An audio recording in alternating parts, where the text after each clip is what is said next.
les agradecemos su presencia justo en este segundo día de nuestras actividades del primer Summit Internacional, donde vamos a platicar con representantes de la Embajada de España aquí en México y vamos a tener la presencia de Finlandia en línea.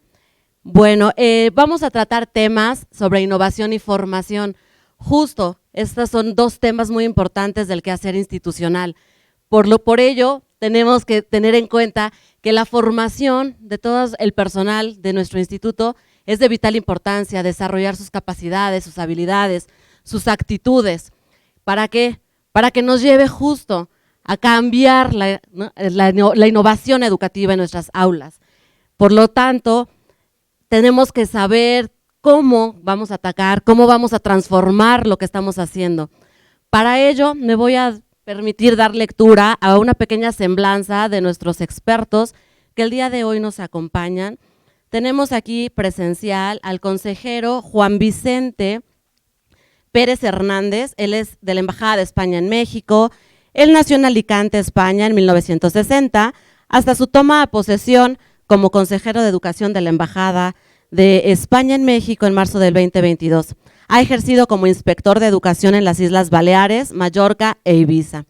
Ha ejercido como inspector de educación en las islas desde los últimos 17 años. Como miembro del Cuerpo de Inspectores de Educación del Ministerio de Educación y Formación de España, ha sido presidente de la Asociación de Inspectores de Educación de las Islas Baleares, España. Comenzó su andadura profesional en 1984, cuando aprobó las aposiciones de ingreso en el Cuerpo de Profesores de Lengua Inglesa en Educación Secundaria y Bachillerato en 1984.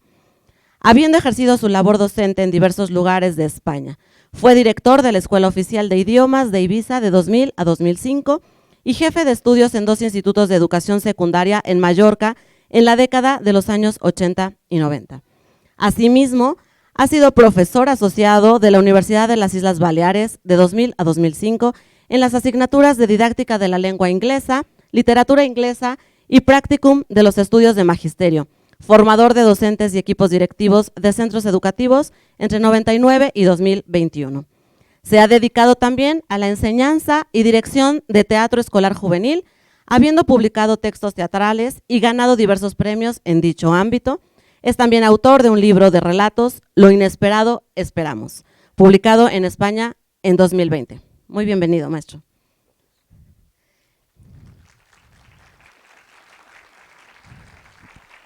Gracias. Está presente con nosotros la maestra Ivamaya Vuolo de PLOS Finlandia. Ella nos acompaña en línea. Ella es la encargada de proyectos de PLOS Finland, una organización chileno-finlandesa que busca crear puentes entre Finlandia y los países de América Latina para promover el derecho a una educación de calidad y pertinente para los desafíos de hoy. Es magíster en educación y docente de educación primaria con experiencia en el diseño, implementación y evaluación de proyectos educativos en Finlandia, Chile y Argentina. Ha trabajado como especialista en aprendizaje basado en proyectos en TICMAS, Argentina, como asesora pedagógica e investigadora de política educativa en las ONGs chilena llamada Educación 2020 y como consultora para el programa anti-bullying finlandés Kiva en Santillana, Chile. Además, realiza clases en el programa de formación general electiva de la Universidad de la Frontera. Su tesis sobre la educación y el desarrollo fue premiada como la mejor tesis en el campo de educación en Finlandia en 2016. Muy bienvenida, maestra.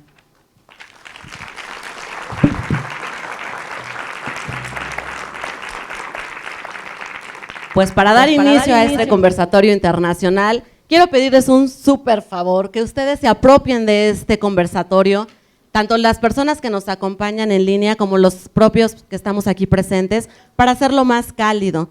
Y bien, pues ahora les quiero preguntar a ambos, quien quiera tomar la palabra, por favor, ¿cómo asumen ustedes la innovación educativa? ¿Por qué tenemos que innovar? Adelante, maestra, si gustas. Aquí desde Chile, muchísimas gracias. Como dije, es un gusto estar aquí hoy día con ustedes y yo creo que gracias a la pandemia también es posible participar incluso a la distancia, así que esperemos que las conexiones nos acompañen hoy día. Mira, la innovación educativa yo creo que hace tiempo que vemos que es necesaria, pero durante la pandemia yo creo que quedó mucho más en evidencia que necesitamos la innovación y necesitamos mayor flexibilidad en los sistemas educativos para poder responder de forma efectiva a este tipo de crisis que estuvimos viviendo ya durante 2 años. Y, y yo creo que la pandemia y crisis sanitaria llegó a visibilizar muchos desafíos que ya tenemos en los sistemas educativos desde antes. América Latina de hace tiempo ya ha sido una de las regiones con mayor desigualdad en términos del acceso a educación de calidad en el mundo, y vemos que la educación, la manera de enseñar, ya no está respondiendo a las necesidades que tenemos hoy en día, tanto en la vida diaria de los estudiantes como en los empleos de hoy o en el futuro.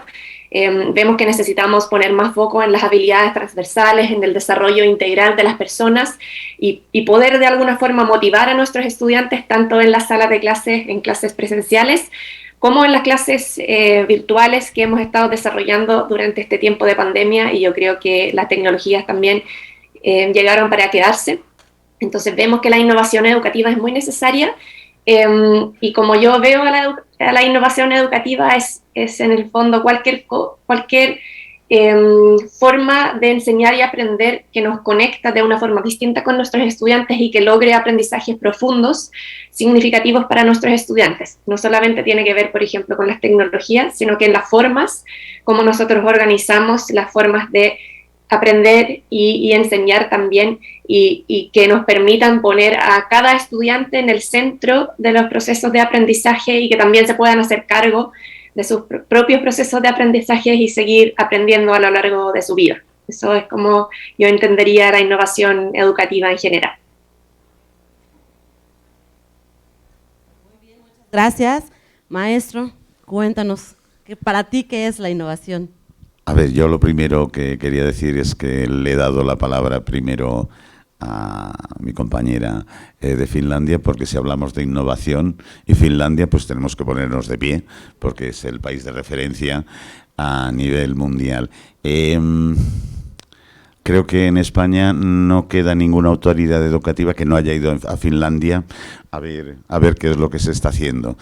Como creo que todo el mundo sabe, pues Finlandia desde hace bastantes años encabeza los resultados de los informes PISA, y allá hemos ido, yo también, a ver qué es lo que se está haciendo. Pero de la observación y del intercambio salen cosas muy interesantes, pero hay que llevar cuidado porque en educación las recetas no son como las de cocina, es decir, no sirve todo lo mismo y hay elementos que son sociales. Por ejemplo, hay una cosa en Finlandia que en España no pasa, y es el prestigio del profesorado social. Lo que se cobra siendo profesor, los procesos de selección, la captación de los mejores para el mundo educativo. Eso, pues, en otros países no es así, y tenemos que partir de esas bases, y esos cambios no son fáciles. Yo le contaba a la moderadora, ahora cuando estábamos preparando esto, que cuando hablamos de educación y hablamos de innovación, lo primero que tenemos es que preguntarnos a nosotros mismos, que en el mundo educativo no siempre nos preguntamos es ¿qué es innovación? ¿Para qué innovación? ¿Por qué innovación? Es decir, eso es lo primero de todo. ¿A qué viene esto? El mundo educativo, en general, bueno, tiene... No digo reticencias al cambio, a veces sí y a veces incluso todo lo contrario, y de una manera, digamos, estresante, ¿no? Yo, como inspector de educación en España, pues me ha tocado llevar labores de asesoría y de supervisión en los centros, y a veces, lo comentaba antes, me he encontrado centros que se ven innovando y que te pedían y ibas para allá y con perdón iban como pollos sin cabeza. Corriendo para un lado, corriendo para otro, y dirá, ¿pero por qué se está haciendo esto? La primera pregunta que uno se tiene que hacer, y no con una respuesta simple, porque las respuestas simples no existen, es de dónde viene, por qué y para qué la innovación. ¿Es necesaria en el mundo educativo? Bueno, depende. Si te va bien, si las cosas están funcionando, los resultados son buenos, las perspectivas del alumnado son razonables, pues habrá que reforzar eso que se está haciendo, que no desaparezca, porque hay tesoros y buenas prácticas que merece la pena ser conservadas. ¿De dónde viene esta necesidad? Bueno, viene de que el modelo pedagógico educativo del siglo XX, que también es prácticamente el del siglo XIX, pues ha quedado obsoleto en lo que llevamos de siglo, por varias razones. Una, la tecnológica, la extensión de lo digital por encima de todo. Otra, la globalización, los intercambios sociales, los intercambios migratorios, los intercambios económicos, etcétera, etcétera, han planteado un mundo que ya no es el que era. Los retos económicos que conlleva la globalización, que están empezando a requerir un tipo de formación mucho más flexible, mucho menos rígida, mucho más adaptable a los cambios que se están produciendo, a los cuales la escuela debe intentar responder, y después me detendré en esta frase porque también tiene una visión crítica. Cuando digo esto, como profesor que he sido, uno se da cuenta de que el aprendizaje, por ejemplo, digital de nuestros jóvenes se ha producido fuera de las aulas. Los niños han aprendido a manejar los móviles, los celulares, las redes, etcétera, etcétera, sin la ayuda de los padres, porque saben menos, además, de los profesores, que también sabemos menos. Yo recuerdo hace unos años que por un año volví a ser profesor, y mis adolescentes de secundaria me tuvieron que explicar que la pantalla digital era interactiva y si le dabas con un dedo te salían cosas. Yo, con perdón, era inspector, pero no lo había visto nunca. Yo ponderaba sobre el uso de las pantallas digitales, pero nunca había usado una. Y me la tenían que enchufarme, que encender los niños. Pero bueno.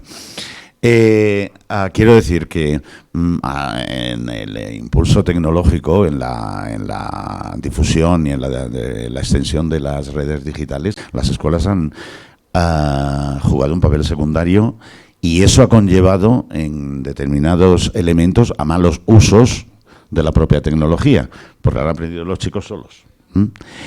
¿Qué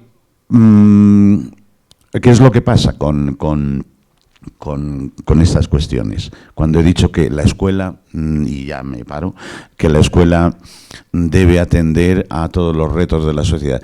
Ese es el gran problema de la escuela hoy en día, y creo que a nivel mundial. La sociedad, los políticos, las familias, los sindicatos, etcétera, etcétera, todo el mundo está pidiendo en todo el mundo que la escuela responda a todo. Y eso es imposible. ¿Qué es lo que está intentando la escuela? Pues cambiar las cosas para responder a esos retos, casi sin la ayuda de nadie. Porque, por ejemplo, hay un elemento bastante estudiado de que pues, las familias, en lo que es educación, digamos, moral, práctica y demás, pues al menos en Europa, pues han dimitido mucho. Y los padres, los profesores y los maestros tenemos que hacer ese trabajo asistencial de hacer que un niño se siente correctamente, porque en casa ya no se les enseña. Los retos digitales, los retos de autonomía, los retos de prácticamente todo lo que antes se hacía en el entorno familiar o social del alumno, se está pidiendo a la escuela. Hay un elemento, por ejemplo, que en España ahora está siendo objeto de debate, incluso político, de la educación sexual.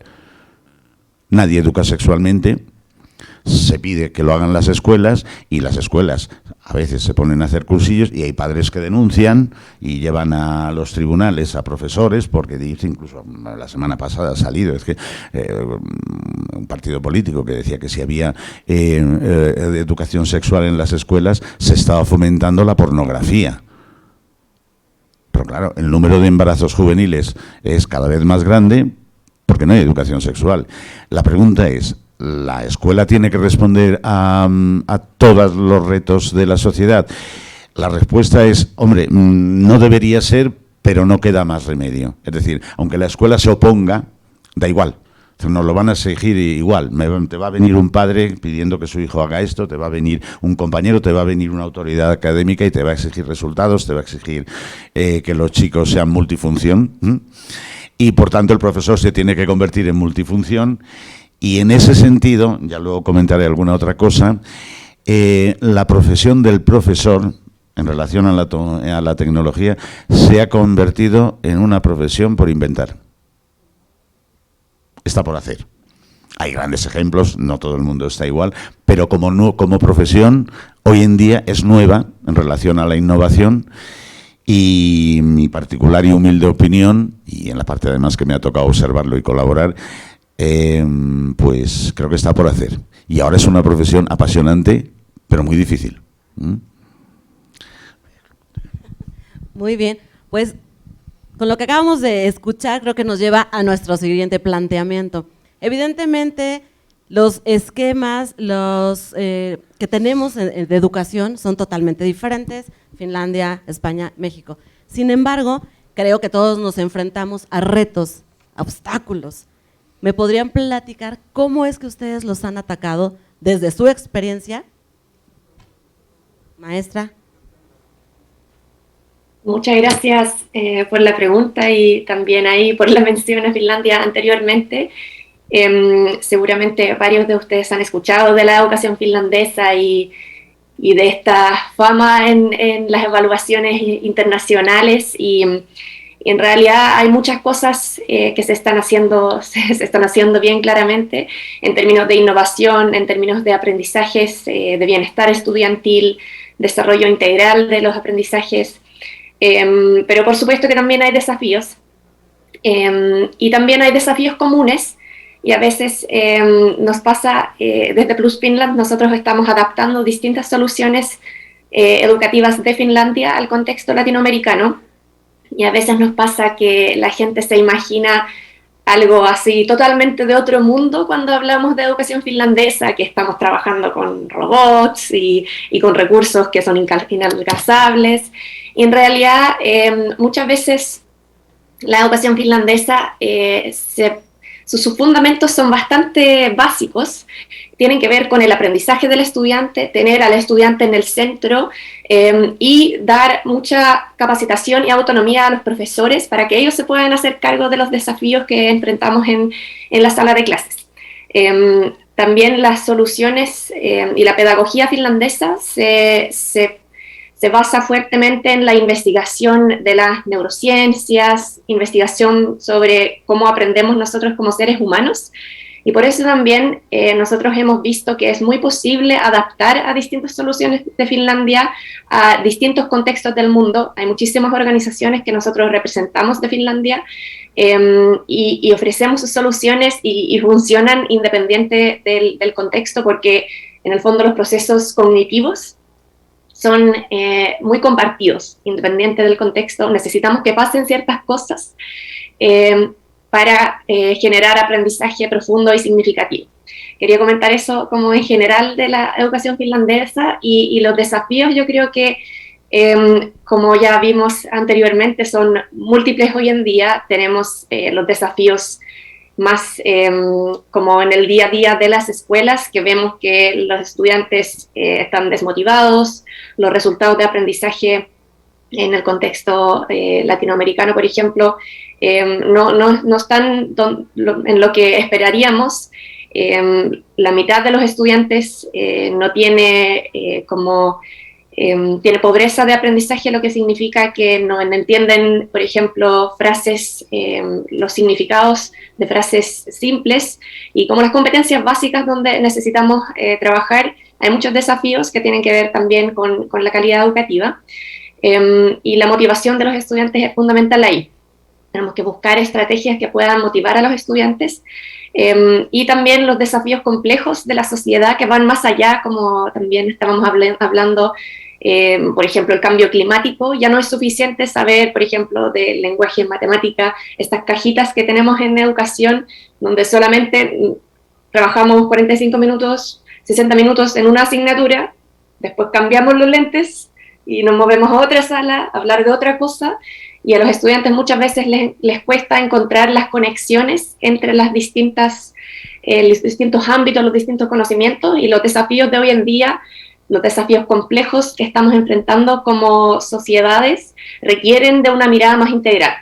Entonces, algunas experiencias de Finlandia, que también estamos trabajando en Latinoamérica para enfrentar estos desafíos, tienen que ver con ofrecer como una mirada más integral de la educación. En Finlandia se trabaja bastante una estrategia que se llama aprendizaje basado en fenómenos, donde los estudiantes investigan sobre un fenómeno del mundo real desde muchísimas disciplinas y pueden utilizar sus propios intereses, investigar, indagar para crear después alguna solución real o un producto. Y eso yo creo que ayuda mucho para tener esta como visión más integral sobre los problemas que estamos enfrentando. Y en general también mejora la motivación y el sentido de la educación, porque también yo creo que eso es una pregunta que tenemos que hacernos en general: ¿para qué estamos educando? ¿Para qué mundo estamos preparando a nuestros estudiantes? Y es muy distinto al mundo que fue hace, no sé, 10, 20 años, 30 años, 50 años. Entonces, esas son las preguntas que se hacen también en Finlandia. Pero en general, en Finlandia, para enfrentar estos retos, la investigación ha sido muy importante. Y como la prueba de las nuevas estrategias para evitar esto de estar corriendo solamente por tener innovación, sino que buscar estrategias que realmente funcionen. Y la otra herramienta que yo creo que ha sido bien importante ahora, o sea, en general, para enfrentar estos desafíos, pero especialmente en el mundo donde vimos la pandemia, en general el uso de las tecnologías y las herramientas digitales son muy importantes, pueden aumentar la motivación, pueden reducir las brechas de aprendizaje porque podemos llegar a más lugares más rápidos con las herramientas digitales, pero también es importante siempre destacar que las herramientas digitales son herramientas y siempre tienen que ser dirigidos por la pedagogía, por el objetivo que queremos lograr. Y en Finlandia, en general, son los profesores que desarrollan las tecnologías educativas, las soluciones digitales, los profesores que identifican un problema en su quehacer diario y empiezan a desarrollar soluciones. Y por eso también tienen un fundamento pedagógico bien importante. Y yo creo que tenemos que tener cuidado también con este concepto como de nativos digitales, porque es cierto que los estudiantes hoy en día claramente se manejan con las tecnologías mucho mejor que nosotros, que los profesores, que las familias, los apoderados. Sin embargo, el uso de las tecnologías, hay muchos estudios que demuestran que el uso de las tecnologías es bien pobre. Saben utilizar las redes sociales, algunas aplicaciones, juegos, pero el uso responsable de las tecnologías es una habilidad que necesitamos desarrollar en las escuelas. Y para eso también tenemos que capacitar a nuestros profesores. Y en Finlandia para esto, por ejemplo, se ha utilizado un modelo de tutores digitales para para instalar competencias en los establecimientos, para que tengan profesores que se sientan más cómodos con la tecnología, que puedan apoyar a los otros docentes y tienen capacitación continua. Y este es un modelo que también hemos implementado aquí en Chile y otros países de América Latina, y creemos que es muy importante fortalecer las capacidades de los docentes en el uso pertinente de las tecnologías educativas que también llegaron para quedarse. Pues sí, es cierto. ¿Tú qué nos tienes que comentar, maestro, desde España? ¿Cómo has abordado todos estos problemas? A ver, yo quería, siguiendo con el hilo anterior, ahora quería decir una maldad. Vuelvo a los informes PISA, que no me gusta mucho citarlos, pero como es el único referente que tenemos, pues a veces hay que hacerlo. Y lo utilizamos a veces como la Virgen de Lourdes o como la de Fátima, como la de Guadalupe, pero bueno, en fin. La maldad, que no es ninguna maldad, es una realidad, es los informes PISA nos dicen muchas más cosas. Y una de las cosas que nos dicen son los elementos que a nivel internacional se están marcando a lo largo de los años como factores de éxito escolar. Yo no sé si ustedes saben, la única, porque son variables, pero hay una única constante que se repite en todos los países del mundo como factor número 1 constante de éxito escolar de los alumnos. Yo creo que saben cuál es, ¿no? Madres con estudios. Eso es así. Y la escuela, como factor de éxito escolar, ocupa el 6º o el 7º lugar. Antes están los amigos, el entorno, el acceso a la digitalización, etcétera, etcétera. Ese es el planteamiento. Creo que a nadie le sorprende lo que he dicho de las madres, y yo además creo que pasa en cada caso, en cada casa, porque el referente educativo y quien se ocupa en prácticamente todas las familias, y a mí me da vergüenza decirlo, pero es así, y pasa en todos los países del mundo. O sea, el factor constante de éxito es madre, y si es con estudios, lógicamente, pues mucho más. Es más, se hace inciso en madres lectoras. Creo que todo el mundo sabe de lo que estamos hablando y es una constante. El resto no. ¿Qué le pasa a la escuela? Pues evidentemente que no está en el lugar que debería en cuanto al éxito educativo, al progreso de conocimiento de los alumnos. A partir de ahí hay muchos intentos y muchas revoluciones que está habiendo en todos los países, más que revoluciones, cambios legislativos para intentar, en muchos casos, parecerse a Finlandia, luego no les va bien, quieren cambiar, y hay mucha prueba-error. Pero se han venido definiendo, las voy a leer ahora, una serie de elementos que los ha definido la ONU y UNESCO en la Agenda 2030, de lo que debería o se debería entender por educación como un objetivo de desarrollo sostenible, y a partir de aquí hay que construir, porque innovar ahora mismo es construir. El Objetivo de Desarrollo Sostenible 4 de la Agenda 2030 de la ONU de 2015 pide para todos los países, leo y luego nos rascamos la cabeza a ver cómo lo hacemos. Nos pide educación de calidad, que significa inclusividad, equidad, calidad, oportunidades de aprendizaje para todos, acceso a educación en condiciones de igualdad sin distinción de género o de situaciones de vulnerabilidad, gratuidad en educación básica, enseñanza en primera infancia, adquisición de competencias, desarrollo sostenible, derechos humanos, paz, no violencia y ciudadanía mundial. El día que lo consigamos, ganamos el Mundial de Educación. El que lo consiga. Si tenemos que innovar, el contexto es este, que requiere muchas cosas, y ahora sí que podemos concretar. Inclusividad, que es uno de los temas más difíciles, requiere, para comenzar, la individualización de los procesos educativos. Todos los que estáis aquí, o la mayoría que sois o estudiantes o profesores, sabemos que es una quimera, o que es un objetivo a lograr, pero que es seguramente uno de los más difíciles, el de la inclusividad, el de la individualización del proceso de aprendizaje. Faltan profesores, faltan medios. A veces no se funciona solo por acumulación de profesores. Yo he visto, por ejemplo, experiencias de 5 maestros en un salón con 20 alumnos y no funcionan mejor que uno con 30.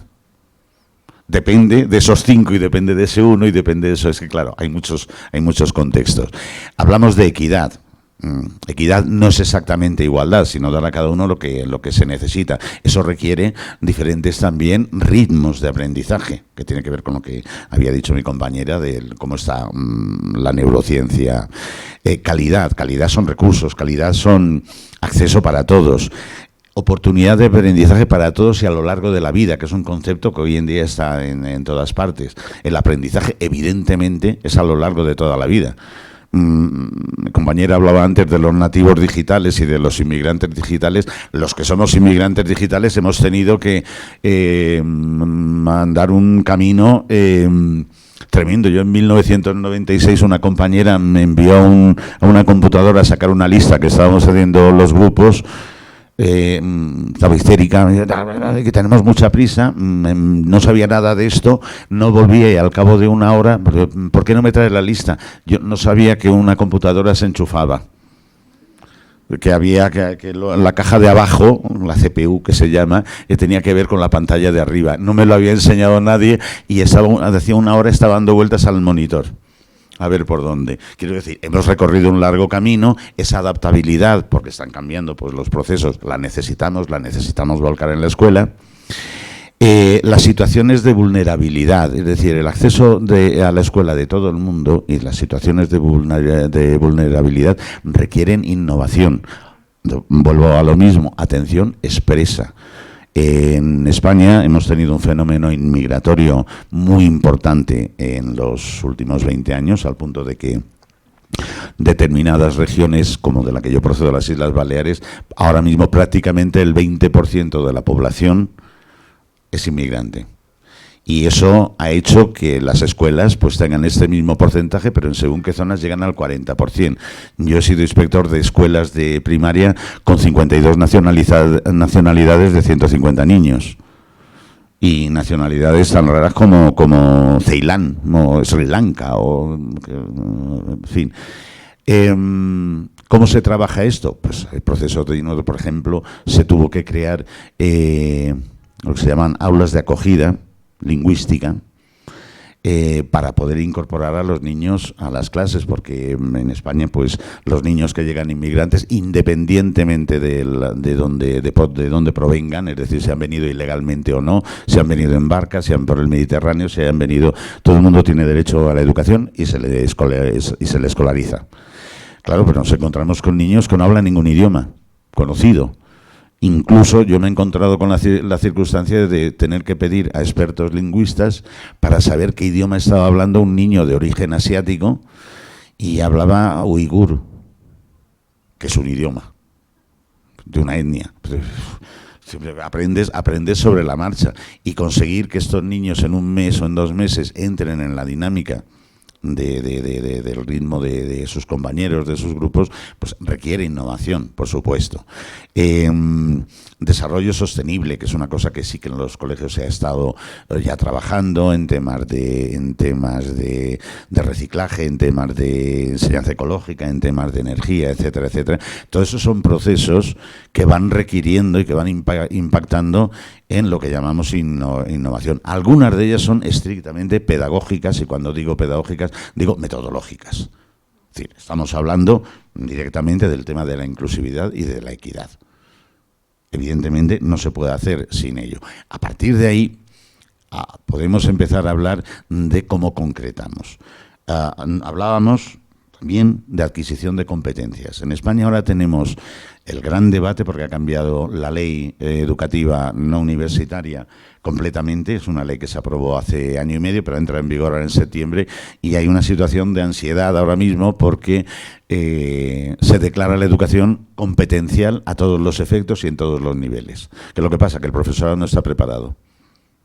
No ha habido formación suficiente, tampoco ha habido demasiado interés, y ahora el toro, por utilizar un símil taurino, pues ha pillado a muchas personas. Es un tema a largo plazo, evidentemente, pero claro, la educación competencial también es una innovación, es un cambio revolucionario en la educación. Es decir, la enseñanza competencial indica que el desarrollo de las competencias que tanto la UNESCO como otros organismos marcan, que en España ahora mismo son 8 las que tenemos, luego hablaremos de ellas, marcan que objetivos de la educación, que contenidos de la educación, que evaluación se supeditan al desarrollo de las competencias, a que el alumno aprenda competencialmente, saber estar, saber y saber hacer. Tener un conocimiento transversal. Hablamos de transversalidad en la educación, que eso son las competencias, y pues ¿eso qué significa como innovación? Pues que todo el profesorado se tiene que poner a coordinarse y de acuerdo en lo que trabajan. Así de sencillo y así de complicado, porque no ha sido tradicionalmente la base del trabajo del profesor. La base del trabajo del profesor históricamente ha sido una labor ardua, solitaria, contigo, con tus chicos y chicas en la clase, y ahora resulta que pues el de inglés tiene que tener en cuenta y trabajar al mismo tiempo en trabajos por proyectos, o en aprendizaje basado en problemas, etcétera, etcétera, o en toda la transversalidad, con el profesor de biología, con el de química, con el de literatura, con el... Claro, eso no está inventado, se está trabajando y hay grandes experiencias, pero asumirlo como estructura educativa de España, al menos, digo que no está hecho. Y lo digo desde la experiencia de 18 años trabajando detrás de ello. ¿no? Y con buenas experiencias y se va progresando, pero está por hacer. Ese es el marco que yo quería un poco que situar, para saber de qué hablamos cuando hablamos de innovación. Gracias. Muy bien. Pues tomando en cuenta todo esto que nos han comentado y que estamos en la Dirección de Formación e Innovación Educativa, justo que nuestro quehacer trata de la innovación, de la formación, para, pues, número uno, atacar la Agenda 2030, justo para desarrollar todas estas capacidades en nuestros profesores, en nuestros educandos. Por último, ¿qué nos pueden recomendar? Es decir, ya para tropicalizar un poco lo que ustedes hacen en sus espacios, ¿cómo podríamos tener una recomendación desde Finlandia, desde España, para que nosotros podamos impulsar este desarrollo tanto de innovación como de investigación educativas aquí en México? Pues, Iva, te escuchamos. Muchas gracias. Qué buena pregunta y complicada. Parece que hay como un retorno aquí. Ahí parece que se escucha bien, perfecto. Entonces, yo creo que es un poquito osado dar recomendaciones porque como bien dijo mi colega aquí también, no hay recetas así que siempre van a funcionar en todos los contextos. Siempre hay que conocer al contexto en donde estamos trabajando y eso también es muy importante trabajando con cualquier país o cualquier modelo que queremos de alguna forma replicar o que queremos inspirarnos en algunas soluciones. Siempre tenemos que tomar en cuenta el contexto local. Pero sí, como comenté antes, también hay muchas cosas que son más universales, que pueden funcionar y que sabemos que son necesarios en el mundo de hoy y que son necesarios para generar aprendizaje profundo, significativo en nuestros estudiantes.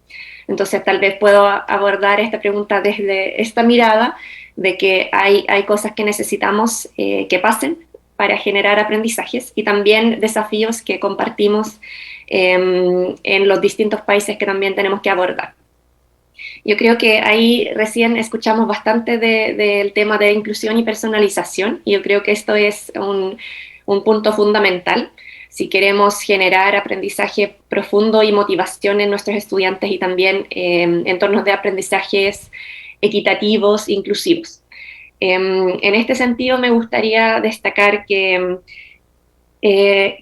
como si visualmente vemos nuestras salas de clases así como este modelo más tradicional donde nuestros estudiantes se sientan en filas, tal vez en parejas, tal vez solos, todos mirando hacia adelante al docente, que es como el modelo más tradicional que hemos visto así en términos de espacios físicos. Es como una vista bien rara si pensamos que viene después en la vida laboral o qué pasa después cuando los estudiantes salen de la escuela, qué cosas hacen, qué habilidades necesitan, porque si hablamos de estas competencias que ya hemos definido las distintas organizaciones internacionales, las competencias que necesitamos para la vida, para el futuro, que tienen que ver con aprender a aprender, con la colaboración, con la comunicación, por ejemplo, el uso responsable de las tecnologías, participación, incidencia ciudadana, como que estas competencias, si miramos lo que está pasando así en el día a día, con este formato más tradicional, es difícil ver dónde se están desarrollando si, por ejemplo, vemos que los docentes hablan más que los estudiantes no pueden influir mucho en lo que están haciendo en la sala, no pueden dirigir sus procesos de aprendizaje. Entonces es difícil que desarrollen estas competencias si no lo intencionamos en las actividades que hacemos en el día a día. Por eso yo creo que es bueno como esta imagen como visual de la sala como en filas.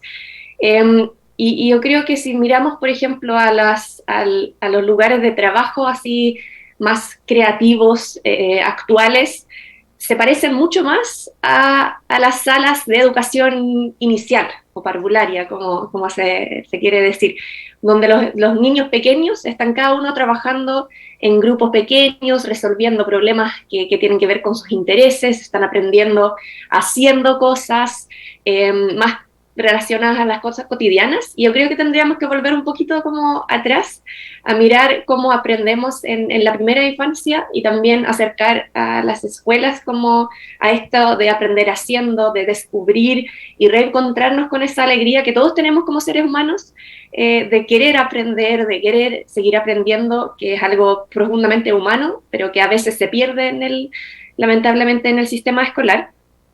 Y también yo creo que el trabajo por las competencias es muy importante en cualquier contexto, es un cambio profundo, como ya escuchamos antes, es un cambio que va a tomar tiempo, pero ya en la época donde estamos viviendo, donde tenemos más información disponible que nunca en la historia de la humanidad, podemos encontrar información, obviamente que tenemos que también aprender conocimientos básicos, pero tenemos mucha información disponible, entonces ya memorizar, por ejemplo, no tiene tanto sentido, sino que necesitamos competencias para poder aplicar esta información, para saber buscar, para saber reconocer qué información confiable, qué no. Entonces las competencias son muy importantes y en esa línea yo creo que primero hay que revisar la pedagogía, los métodos de enseñanza y aprendizaje para que puedan promover el desarrollo de competencias. Y algo que es muy importante ahí también es la evaluación, porque lo que pasó en Finlandia también el currículum nacional tiene un marco de competencias transversales, que son 7 competencias en Finlandia, y con el cambio curricular muchos docentes tenían la duda de que, bueno, sabemos que esto es importante, lo queremos trabajar, pero ¿cómo evaluamos las competencias? Porque muchos docentes siempre han evaluado conocimientos, entonces eso también es un cambio que toma tiempo, cambio cultural, donde también podemos tener apoyo de algunas herramientas digitales para visibilizar procesos de aprendizaje, porque las competencias también tienen mucho que ver con el proceso más que el resultado final. Entonces ahí eso es un tema que también habría que considerar, yo creo que si hablamos de la innovación y calidad educativa. Y finalmente esto que también quería retomar, este trabajo solitario de los docentes, que estoy muy de acuerdo que ha sido, tradicionalmente el trabajo del docente ha sido bien solitario, estar al frente de un grupo de estudiantes y trabajar bastante solo y hacerse cargo de un grupo de estudiantes, pero yo creo que eso está cambiando. En Finlandia también era así y ahora hay muchos docentes que están muy motivados por trabajar junto con otro docente, haciendo coenseñanza, 2 adultos, por ejemplo, frente a un grupo de estudiantes que pueden, tal vez pueden trabajar mejor con esta personalización o también pueden compartir la responsabilidad de planificar y en general 2 cabezas piensan mejor que uno. Y en ese sentido también modelar la colaboración es importante porque si queremos desarrollar estas habilidades en nuestros estudiantes, también tenemos que desarrollar estas competencias en nuestros docentes, habilidad de colaboración, de trabajo en equipo, de comunicación, etc. Entonces, eso tal vez serían algunos puntos que me gustaría destacar pensando en la calidad educativa y siempre tener a los estudiantes en el centro. Ellos son la razón por qué estamos trabajando. A veces como que nos ponemos muy enfocados como en las distintas formas de innovar y buscar cosas nuevas, pero en realidad cada estudiante necesita cosas distintas, necesitamos conocer a nuestros estudiantes y tener a ellos como prioridad, y eso yo creo que es como lo más importante de todo. Así que eso es algo que me gustaría comentar respecto a estas últimas sugerencias que tal vez son mucho más genéricas, pero espero que puedan ser de utilidad también. Muchas gracias. Bueno, gracias por tu exposición. Una de las cosas que has dicho que es muy importante dentro de lo que estamos hablando de innovación, de enseñanza competencial, la has mencionado, que es el tema de evaluación, que tampoco se está enseñando, que es complejo. Ayer me escribió un WhatsApp una compañera, una profesora de España, que están con los nuevos criterios de evaluación, y le pregunté cómo va. Y me dice, no sé si cortarme las venas o dejármelas largas. Tremendo. Creo que incluso hace falta saber integrales y derivadas y logaritmos para poder evaluar. Es un tema muy complejo. A ver, y a veces se ha empezado la casa por la ventana en ese sentido. Yo me he apuntado un par de 5 cosas que me vienen de la experiencia. ¿Qué hace falta para innovar? Porque ya digo, no se trata de innovar por innovar. Bueno, os comento. Lo primero es que los profesionales de la educación asuman y entiendan dos cosas. Una, que el alumno es el centro de todo. Porque a veces en educación somos un poco hemos seguido el despotismo ilustrado. Todo para el alumno, pero sin el alumno. Y todo el mundo opinando y todo el mundo con su cabeza y estudios sesudos, y el chaval lo que quiere es salir de la escuela e irse a jugar porque dice, ya está bien. A veces los chicos han sido víctimas de la pedagogía. Los profesionales tienen que entender que el modelo es otro, que se asuma que el modelo que teníamos no vale en el siglo XXI. No es que haya sido malo, pues mira, algunos con ese modelo estamos aquí y con el modelo, digamos, clásico, pero la neurociencia, la sociedad ha cambiado tanto que ahora cambia. Yo, pues cuando era niño, el maestro, y de ahí venía, por ejemplo, el prestigio que en tiempos tenían, era la persona que sabía. Tú no dudabas, era la fuente de conocimiento y la fuente de información, prácticamente la única que teníamos los niños, porque entonces si televisión había un canal, o al menos en España, y lo que decía el maestro a ti te asombraba. Y ya si decía alguna cosa que tú conocías de tu entorno, que eso pasó una o ninguna vez, eso ya era tremendo. Claro, ese modelo ya no vale. La sociedad requiere otras cosas. Los procesos de aprendizaje son otros, efectivamente, son transversales. Es como se aprenden las lenguas, es aquello. Es decir, tú no puedes mantener a un niño callado durante 6 años, le explicas toda la gramática de inglés, por ejemplo, y luego que hable. Jamás. Pues el proceso de adquisición del lenguaje tiene que ver mucho en esto. Y evidentemente es por asociación, es por contexto, es por contextos que se van ampliando. Eso además lo explicó en su momento en la gramática generativa Noam Chomsky, y los modelos de enseñanza de idiomas están un poco más avanzados que otros, porque yo conozco, por ejemplo, experiencias de hoy mismo de enseñanza de lengua española que son las mismas que se les enseñaba a Quevedo. Ya lo digo yo desde aquí. Es decir, que dices, pero por el amor de Dios, es decir, ¿cómo puede ser que adolescentes de 17 o 18 años castellano parlantes resulta que suspendan todos lengua española y es su primera lengua? Hombre, es decir, es tremendo, ¿no? Va un poco así, ¿no? Ese modelo del profesor enfrente que habla, como tú has dicho, más que los alumnos, y ocupa todo su... y el alumno pasivo recoge, luego se va a su casa, memoriza o hace lo que tenga que hacer para luego repetirlo en una prueba, en un examen, y ya está. Pues la mayoría de los que estamos aquí, los que tenemos un poco más de edad, es el que hemos vivido, pero no responde a las necesidades actuales. Entonces el profesorado sí tiene, que era lo que decía antes, primero esa reflexión. Lo segundo, que cada centro identifique sus necesidades de cambio, porque no son todas las mismas. Eso requiere que los centros tengan autonomía, tanto de gestión como de decisión pedagógica. Eso está muy bien, en las leyes españolas está en los papeles, pero en la práctica no funciona, pero no funciona en doble dirección. Primero, porque la administración educativa es muy invasiva, y al final hace muchos reglamentos, más de los que debería, aunque en España al menos la declaración de principios de la autonomía pedagógica de centro tiene una letra de 30 y pico en la ley educativa. Luego no es verdad.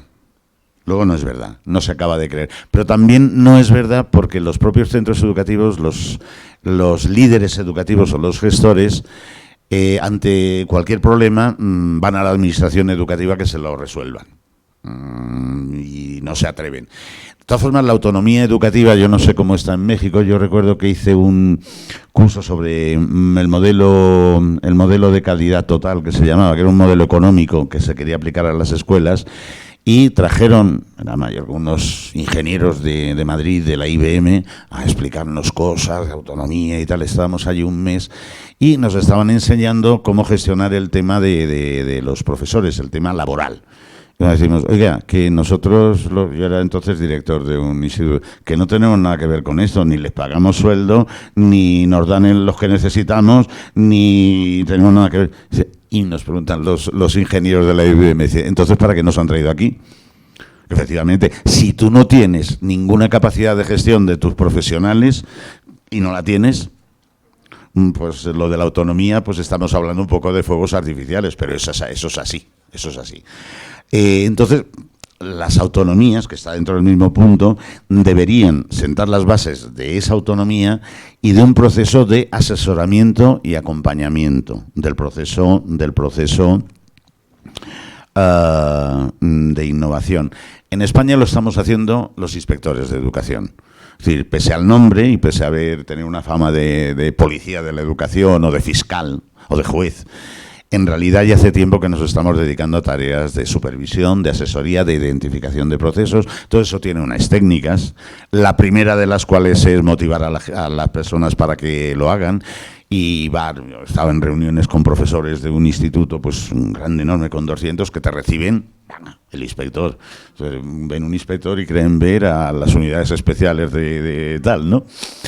Y entonces yo hago una tarea de alguna manera de seducción, de tranquilización, de lo que se dice en España, buen rollo, de que haya una buena comunicación, de sentar unas bases, que la gente empiece a hablar. A partir de ahí hay técnicas, las técnicas DAFO, las técnicas de identificación de puntos fuertes, de qué nos está pasando, de cuál es nuestro contexto, que hay muchos profesores que no lo saben. Entre las cosas porque en España cambian mucho de colegio de un año a otro, y un año estás en un pueblo de 2.000 habitantes y al año siguiente en una capital de 500.000. Con lo cual tu conocimiento del contexto y del alumnado, pues si cambias mucho, pues es complicada. Pero bueno, hay un liderazgo a enseñar a los líderes educativos, que también pues falta. Y convencer, y a partir de ahí que sepan que estás detrás, que no pasa nada, que no estás juzgando, sino ayudando. Hay mucho prueba-error. Yo, por ejemplo, experiencias de trabajo por proyectos he visto y he participado, las ha habido que me han encantado y que han sido estupendas y han aportado mucho a los alumnos, pero también las he visto catastróficas. Por ejemplo, porque no se entendía el profesorado. Y no sé quién luego se fue y el otro, y es que la cuñada tenía que... Claro, si no hay lo que hablábamos, es decir, cómo se enseña a coordinarse, cómo se enseña a trabajar en equipo, eso no es estrictamente educativo, pero hay que enseñarlo. La tercera cosa, formación docente, que es lo que se estaba comentando. Una buena formación, pero no teórica, no al margen de tal, sino que el profesorado puede observar. Yo, por ejemplo, aquí he tenido muy buenas experiencias de hacer observaciones o facilitar observaciones entre colegios, entre iguales. El aprendizaje entre iguales funciona muy bien. Es decir, tú vas al colegio de al lado o a otro colegio a ver cómo tu colega está dando las clases, cómo está trabajando tal cosa, luego se hace al revés, luego se pone en común. Son cosas que están funcionando, no son las únicas, y la implicación del contexto escolar. Familias, entorno, administración educativa, bueno... Es que, claro, ese es el contexto escolar y aquí la respuesta es muy individualizada. Hay contextos escolares muy facilitadores, familias o ayuntamientos que sí que apuestan mucho por esto, pero los hay que no. Que tienen las escuelas en estado de abandono, si son públicas, ¿no? Y la propia administración educativa. A la administración educativa yo, y con eso acabo, les recordaría... a mí me gusta mucho Pink Floyd y aquel disco de The Wall y aquel estribillo que decía Teacher, leaves the kids alone. Yo a veces, y me incluyo yo que soy parte de administración educativa, decir, a ver, administración educativa, dejad a los niños en paz un poco. Porque efectivamente y además también está estudiado en PISA, esa invasión, esa intromisión de las autoridades académicas educativas en cambiar legislaciones, en reglamentos, en protocolos, en procedimientos, etcétera, etcétera, tampoco está ayudando a que vayan mejor las cosas. Al final son las personas. Yo he tenido que trabajar, por ejemplo, mucho en temas de bullying, que los estamos manejando los inspectores. Y bueno, los colegios tienen unas carpetas así, los protocolos los tienen absolutamente memorizados, sigue llegando igual. Al final somos seres humanos y tienes que actuar como ser humano. Y es evidente que el ser humano huye del peligro. Y cuando hay problemas de convivencia en las escuelas, pues hay maestros y maestras y profesores que los encaran, los afrontan con corazón, cabeza y vista, y otros, incluso directores, que se ponen el casco de combate y salen corriendo. Y al final estás tú intentando intervenir o intentando resolver cuando eres la última persona que debería, porque no conoces el contexto. Quiero decir, pero luego te vas, intentas ya reflexionar con lo que ha pasado. No será porque la administración no ha puesto protocolos, policía tutor, hay todo un despliegue de que son recursos que no siempre se están utilizando correctamente. Y lo último son recursos, precisamente. Recursos digitales, recursos de que las instalaciones... Y a veces se pone como ejemplo las escuelas de los países nórdicos, en concreto el caso británico, que yo conozco mucho. Yo he estado mucho allá y no veo que los profesores sean mejores con los alumnos, ni que sean más así, pero tienen unas instalaciones de siempre que son un respeto por el hecho educativo. En España, por ejemplo, las escuelas suelen estar construidas en los terrenos más baratos. Y yo he visto escuelas en zonas de Inglaterra que tienen 2 campos de césped, de fútbol, de rugby, de no sé qué, unos pabellones para teatro, deportivos y tal, y en España se está haciendo teatro, y lo digo yo que lo he trabajado mucho, en el comedor. Se quitan las mesas y tal, que también es un aprendizaje, todo hay que decirlo, pero lo que sí que se ve detrás a veces es el respeto que a esa sociedad le ofrece la educación, pero yo he visto colegios que a los 5 años de construir ya hay que cambiar las tuberías porque no sé qué, porque se construyeron mal o se construyó más barato de lo que tal. Eso es respeto, esos son recursos. Luego están los digitales, luego están los recursos humanos, la formación de estos recursos. Y uno muy importante, y es acercar la realidad a la escuela y la escuela a la realidad. Eso cuesta dinero. Eso a veces son autobuses que hay que alquilar, hay que hacer estructuras o infraestructuras que las autoridades educativas tienen que poner al servicio de las escuelas. Estoy hablando de museos, estoy hablando de granjas, estoy hablando de un montón de cosas que son muy necesarias que las escuelas tengan. Una de las experiencias que se aprendió de Finlandia, que lo aprendió esto los jesuitas de Barcelona, cuando vieron cómo estaban diseñadas las escuelas en Finlandia, no en el modelo salón o sala cerrada, sino en modelos más abiertos, flexibles e interactivos en cuanto a grupo de edad, que está funcionando muy bien, pues los jesuitas de Barcelona, entró un director nuevo con su jefe de estudios, querían innovar, no sabían qué hacer, era julio, estaban de vacaciones los alumnos, no sabían por dónde empezar, cogieron un pico y una pala y empezaron a tirar paredes, ellos físicamente. Como un acto de decir, no queda más remedio que innovar, y efectivamente, ¿qué es lo que consiguieron? Un modelo de escuela, costó tiempo, y luego llegaron los albañiles, porque creo que hicieron un desastre, que se asemeja a las escuelas finlandesas en cuanto al patrón, no grupo de edad cerrado, sino intercambiable, salas temáticas, salas interactivas, salas transversales, movimiento de alumnos en función de intereses y necesidades, y es una experiencia que está funcionando, ya se ha extendido mucho, por toda España y por otros lugares, y eso viene de Finlandia. Pues bueno, ha sido muy enriquecedor. La verdad es que tengo muchas preguntas, las cuales nos vamos a permitir leer, pero realmente nada más como una pregunta detonadora. Ya no nos da tiempo de que los expertos nos retroalimenten, sin embargo, los vamos a publicar en nuestras páginas. En este auditorio lleno de jóvenes, ¿qué nos dirían sobre qué les toca hacer a los estudiantes para promover la innovación en sus clases? ¿Cómo es una clase típica de bachillerato en Finlandia, Chile, en España? Estaba dirigida a Juan. ¿Cómo se integran los niños con algún tipo de discapacidad o trastorno de déficit de atención en la educación inclusiva? ¿Con qué metodología? Todo esto de la innovación lo estamos abordando en los contextos de educación pública y privada, porque me resulta complejo adaptarlo a la pública. Lo estoy dejando como preguntas detonadores, repito. Pues no me queda más que agradecerles a nuestros expertos, no sé, fue muy enriquecedor esta plática, este conversatorio, y no me resta más que al público, tanto que nos está visitando aquí in situ, como los que tenemos a distancia, por favor, que todo este aprendizaje lo repliquen en sus aulas, que lo lleven con sus pares, que no se quede nada más aquí este conocimiento y realmente lo podamos desarrollar. Pues fue un gusto estar aquí con ustedes, muchísimas gracias y muchas gracias a ustedes por acompañarnos.